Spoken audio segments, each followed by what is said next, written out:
साल 1567 प्रयाग से करीब 55 किलोमीटर दूर कड़ा के सरदार अली कुली खान ने बगावत कर दी। विद्रोह कुचलने के लिए अकबर सेना के साथ कड़ा पहुंच गए। दोनों के बीच भयंकर युद्ध हुआ। अली कुली मारा गया। जीत के बाद अकबर प्रयाग पहुंचे और 2 दिनों तक वहां रहे। संगम का इलाका अकबर को इतना भाया कि उन्होंने वहां किला बनाने की ठान ली। 8 साल बाद यानी 1575 में अकबर फिर प्रयाग पहुंचे। उन्होंने संगम पर एक विशाल किला बनवाया और शाही नगर की नींव रखी। नाम रखा इलाहाबास। इलाहाबास यानी ईश्वर के रहने का स्थान। धार्मिक चर्चा के लिए उन्होंने इबादतखाना भी बनवाया। इसी बीच पुर्तगाल सरकार को पता चला कि अकबर प्रयाग पहुंचे हैं। पुर्तगाल का पास्टर मोन्सेरेंट सालों से अकबर के दरबार में आता जाता था। उसे भरोसा था कि अकबर इस्लाम धर्म छोड़कर ईसाई बन जाएंगे। उसने पुर्तगाल सरकार को चिट्ठी भेजी कि मिशनरी वेंदेती को भारत भेजा जाए। वेंदेती पुर्तगाल का मशहूर पास्टर था और धर्म परिवर्तन कराने में माहिर था। तब प्रयाग में कुंभ लगा था। एक तरफ लाखों हिंदू संगम में डुबकी लगाने जा रहे थे और दूसरी तरफ इबादतखाने में ईसाई प्रचारक अकबर का धर्म बदलवाने में जुटे थे। अकबर उनकी मंशा को भांप गए। उन्होंने धर्म नहीं बदला। अकबर ने ये कहते हुए इबादतखाने को बंद करवा दिया कि मैंने धार्मिक चर्चा के लिए इबादतखाना बनवाया था, लेकिन यहाँ तो धर्म के नाम पर झगड़े हो रहे। यहाँ धार्मिक चर्चा की गुंजाइश नहीं बची। धार्मिक चर्चा तो सिर्फ कुंभ में ही हो सकती है। इतिहासकार हिरम चतुर्वेदी ने अपनी किताब कुंभ ऐतिहासिक वांग्मय में इस किस्से का जिक्र किया है। हर्षवर्धन हर छठे साल कुंभ में आते और अपना पूरा खजाना लुटा देते। 7वीं सदी की शुरुआत की बात है। उत्तर भारत में हर्षवर्धन का शासन था। प्रयाग भी हर्षवर्धन के राज्य का ही हिस्सा था। उस दौरान चीनी यात्री ह्वेनसांग भारत आए। 643 ईस्वी में वे हर्षवर्धन के साथ प्रयाग पहुंचे। प्रयाग को उन्होंने चीनी भाषा में पोलोयकिया कहा। ह्वेनसांग अपने संस्मरण में लिखते हैं, 2 नदियों गंगा और यमुना के बीच प्रयाग है। यहाँ बहुत सारे फलदार वृक्ष हैं। हिंदू देवी देवताओं के मंदिर हैं। हर जगह रेत ही रेत दिखती है। जिस जगह ये दोनों नदियां मिलती हैं, यहाँ के लोग उसे महादान भूमि कहते हैं। गंगा के उत्तरी तट पर हर्षवर्धन का शिविर लगा था। सुबह हर्षवर्धन सैनिकों के साथ जलपोत से महादान भूमि पहुंचे। मैं भी उनके साथ था। कई देशों के राजा इंतजार कर रहे थे। साधु संत, गरीब, रोगी और विधवा, हर तरह के लोगों का हुजूम उमड़ा था। ह्वेनसांग लिखते हैं, हर्षवर्धन ने सबसे पहले महादान भूमि के भीतर बनी एक झोपड़ी में बुद्ध की मूर्ति स्थापित की। उसका श्रृंगार किया और बहुमूल्य रत्न चढ़ाए। तरह तरह के वाद्य यंत्र बजाए गए। राजा ने कपड़े, रत्न और भोजन लोगों के बीच बांटे। दूसरे दिन उन्होंने सूर्य की मूर्ति और तीसरे दिन महादेव की मूर्ति स्थापित की। चौथे दिन बौद्ध भिक्षुओं को सोने के सिक्के बांटे। इसके बाद साधु संतों को बहुमूल्य रत्न दिए। फिर विधवा, अनाथ और रोगियों को दान दिया। इस तरह लगातार 74 दिनों तक हर्षवर्धन दान करते रहे। उन्होंने पूरा खजाना खाली कर दिया। अंत में अपना मुकुट भी दान कर दिया। इतिहासकार हिरम चतुर्वेदी बताते हैं, हर्षवर्धन हर 6 साल बाद संगम आते और सब कुछ लुटाकर चले जाते। तब बड़ी संख्या में लोग वहां स्नान दान के लिए जुटते थे। उस वक्त के इतिहास में कुंभ शब्द का जिक्र नहीं है, लेकिन जिस तरह से ह्वेनसांग कहानी बताते हैं, वो इस बात का प्रमाण है कि हर्षवर्धन कुंभ या अर्थ कुंभ के दौरान प्रयाग आते थे। नाथ पंथ और गुरु गोरक्षनाथ किताब में भी हर्षवर्धन के कुंभ में शामिल होने का जिक्र मिलता है। किताब के मुताबिक हर्षवर्धन के समय कुंभ में दशनामी प्रमुख डेरे पर 52 मड़ियों का प्रतीक, 52 हाथ ऊंचे खंभे पर 52 हाथ लंबा गेरुए वस्त्र की ध्वजा लगाई जाती थी। हर्षवर्धन की फौज इन ध्वजाओं को संभाल नहीं पा रही थी, जिसके बाद नागा सन्यासियों ने कुंभ में धर्मध्वजा थी। जिसके बाद नागा सन्यासियों ने कुंभ में धर्मध्वजा संभालने का जिम्मा उठाया। उसी समय से नागा सन्यासी परंपरा में धर्मध्वजा फहराने का प्रचलन है। भूखे रहकर संगम किनारे प्राण त्यागते थे लोग ताकि स्वर्ग मिले। हवेनसांग लिखते हैं, हर्षवर्धन के महादान के दौरान सैकड़ों लोग संगम में स्नान करते थे। कई लोग लंबे समय तक भूखे रहते थे ताकि उस पवित्र जगह पर उनकी मृत्यु हो सके। कई लोग 7 दिनों तक चावल का एक दाना खाकर रहते थे। उनका मानना था कि संगम तट पर प्राण त्यागने से स्वर्ग मिलेगा, पापों से मुक्ति मिलेगी। कुमारिल भट्ट से शास्त्रार्थ करने शंकराचार्य पहुंचे। कुमारिल ने आग में देह त्याग दी। प्रयागराज और कुंभ किताब में कुमार निर्मलेंदु लिखते हैं, 8वीं सदी की बात है। भारत में बौद्ध धर्म तेजी से फैल रहा था।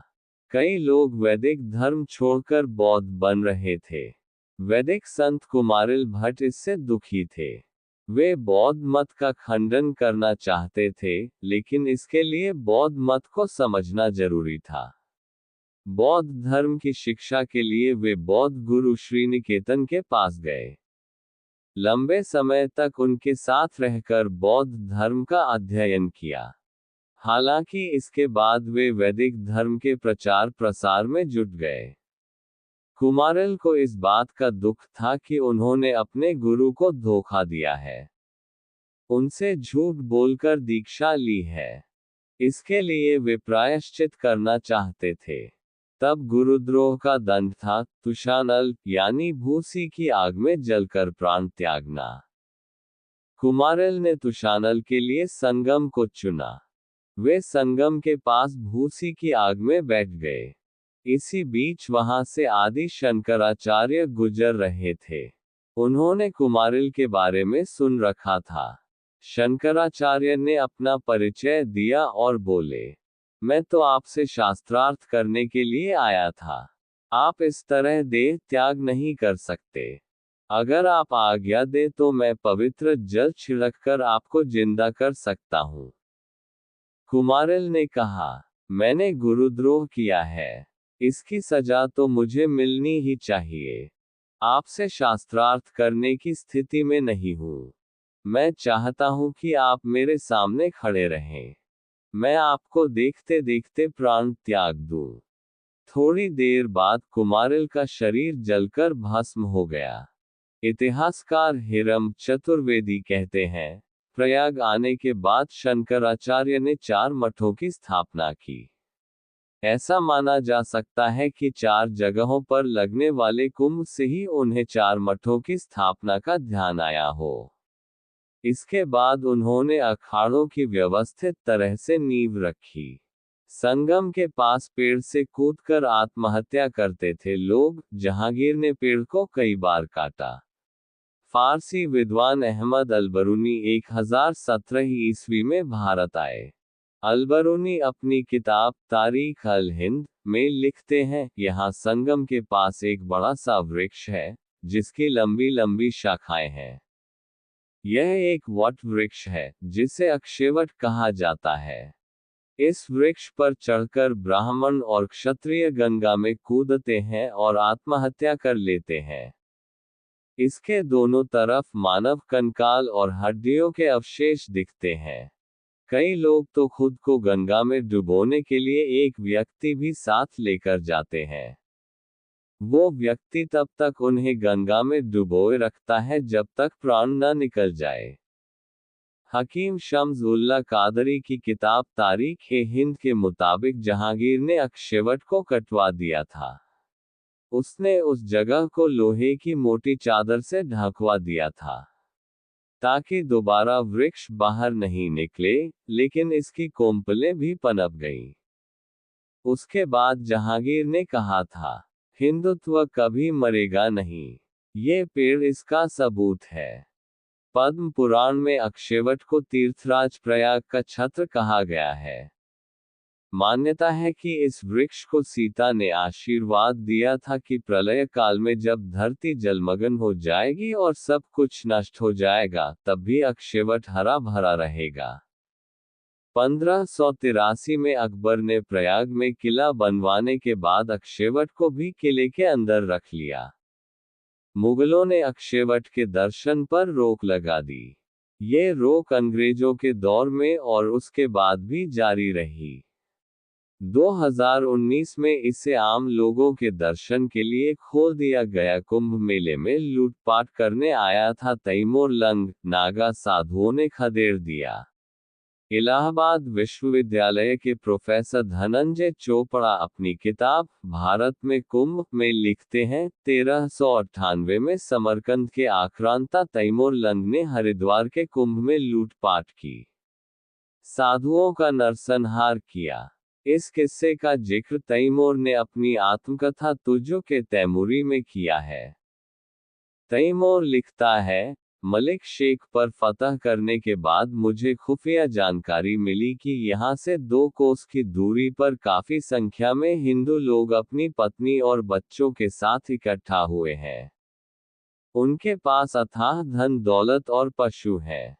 मैंने तीसरे पहर की नमाज अदा की और अमीर सुलेमान के साथ दर्रा-ए-कुटिला की ओर रवाना हुआ। तैमूर लंग ने मेले में लूटपाट की, मंदिर तोड़े, महिलाओं को बंधक बनाया। नागा साधुओं को जब पता चला, तो वे तलवार भाला लेकर तैमूर की सेना पर टूट पड़े। मजबूरन तैमूर हारकर भाग खड़ा हुआ। गुरु नानक देव के बेटे से प्रभावित हुआ जहांगीर, उदासीन अखाड़े को 700 बीघा जमीन दान दी। कोठारी महंत शिवानंद के मुताबिक 16वीं सदी में गुरु नानक देव के बेटे श्री चंद्रदेव ने उदासीन संप्रदाय की नींव रखी। वे धर्म के प्रचार के लिए अलग अलग जगहों पर जा रहे थे। इसी दौरान वे लाहौर पहुंचे।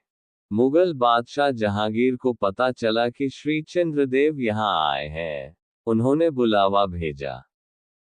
इसको लेकर एक चर्चित किंवदंती है कि जहांगीर के दरबार में पहुंचते ही श्री चंद्रदेव ने अपनी गुदड़ी कमलासन नाम के शिष्य को दे दी। कमलासन ने गुदड़ी जमीन पर रख दी। अचानक गुदड़ी में कंपन होने लगा। ये देखकर जहांगीर हैरान हो गया।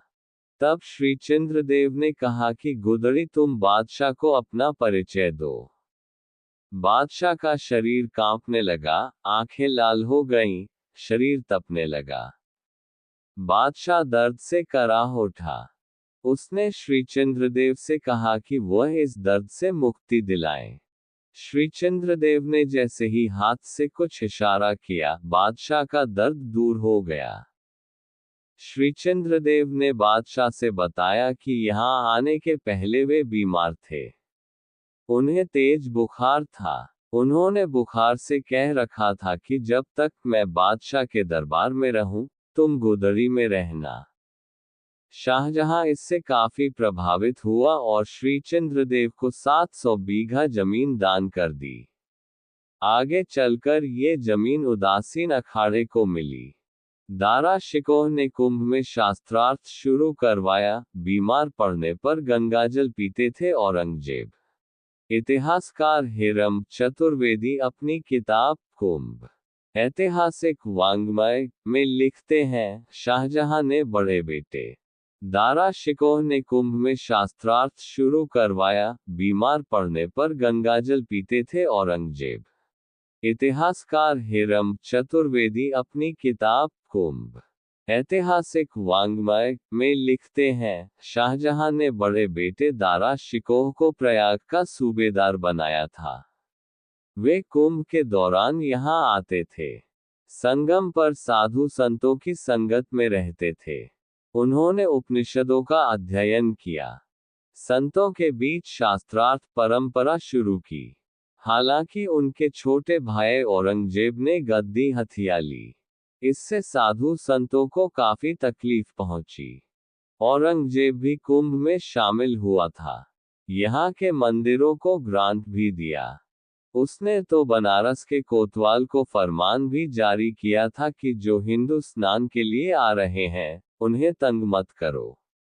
मुझे शिकायत मिली है कि तुम उन्हें परेशान कर रहे हो। हालांकि बाद में उसने कर लेना शुरू कर दिया। 1665 में फ्रांसीसी यात्री जीन बैप्टिस्ट इलाहाबाद आया था। उसने लिखा है कि गंगा यमुना के संगम पर बने किले में जाने के लिए टैक्स देना पड़ता था। राजकीय अभिलेखागार के दस्तावेजों के मुताबिक औरंगजेब गंगाजल को स्वर्ग का जल मानते थे। एक बार वे बीमार पड़े तो उन्होंने पीने के लिए गंगाजल मंगवाया, को ग्रांट भी दिया। उसने तो बनारस के कोतवाल को फरमान भी जारी किया था कि जो हिंदू स्नान के लिए आ रहे हैं, उन्हें तंग मत करो। मुझे शिकायत मिली है कि तुम उन्हें परेशान कर रहे हो। हालांकि बाद में उसने कर लेना शुरू कर दिया। 1665 में फ्रांसीसी यात्री जीन बैप्टिस्ट इलाहाबाद आया था। उसने लिखा है कि गंगा यमुना के संगम पर बने किले में जाने के लिए टैक्स देना पड़ता था। राजकीय अभिलेखागार के दस्तावेजों के मुताबिक औरंगजेब गंगाजल को स्वर्ग का जल मानते थे। एक बार वे बीमार पड़े तो उन्होंने पीने के लिए गंगाजल मंगवाया। फ्रांसीसी इतिहासकार बनियर ने अपने यात्रा वृतांत में लिखा है, औरंगजेब कहीं भी जाता था तो अपने साथ गंगाजल रखता था। वह सुबह के नाश्ते में भी गंगाजल का इस्तेमाल करता था। अहमद खां प्रयाग पर कब्जा करने ही वाला था। नागा साधुओं ने उसके हथियार घोड़े छीन लिए। 1751 की बात है। झांसी गैजेटियर के मुताबिक अफगान शासक अहमद खां बंगस ने दिल्ली के वजीर और अवध के नवाब सफदरजंग को हराकर इलाहाबाद के किले को घेर लिया। वह तेजी से नगर पर कब्जा करने की तरफ बढ़ रहा था। बड़े घरों की महिलाओं को अगवा कर रहा था। इसी समय संगम में कुंभ लगा था। इसमें नागा सन्यासियों का एक विशाल समूह स्वामी राजेंद्र गिरी के नेतृत्व में पहुंचा था। नागा सन्यासियों ने पहले कुंभ में स्नान किया, फिर तलवार लेकर बंगस की सेना पर टूट पड़े। फरवरी से अप्रैल तक नागा सन्यासी और बंगस सेना के बीच युद्ध हुआ। आखिरकार अहमद खां की सेना को पीछे हटना पड़ा। बंधक महिलाएं छुड़ा ली गईं। नागा साधुओं ने अफगानों से उनके हथियार और घोड़े भी छीन लिए। हेरम चतुर्वेदी कहते हैं, अहमद खान जब इलाहाबाद का किला नहीं जीत सके। हेरम चतुर्वेदी बताते हैं, इलाहाबाद का किला नहीं जीत पाने पर अहमद खां काफी निराश था। वह ठगा हुआ महसूस कर रहा था। उसने अपनी खींच निकालने के लिए इलाहाबाद के परकोटे वाले पूरे शहर में आग लगवा दी। सिर्फ उन्हीं जगहों को छोड़ा जहां अफगानी रहते थे। वरिष्ठ पत्रकार धनंजय चोपड़ा अपनी किताब भारत में कुंभ में लिखते हैं, नागा साधुओं ने कई बार मुगलों के आक्रमण का सामना किया। कई भारतीय राजा महाराजाओं की मदद की। इसलिए बड़े बड़े राजाओं ने नागा साधुओं को चांदी के सिंहासन, पालकी और छत्र जैसी बेशकीमती चीजें दान दी। कुंभ मेलों में इनका खर्च उठाया। इसके बाद ही कुंभ स्नान को शाही स्नान नाम दिया गया।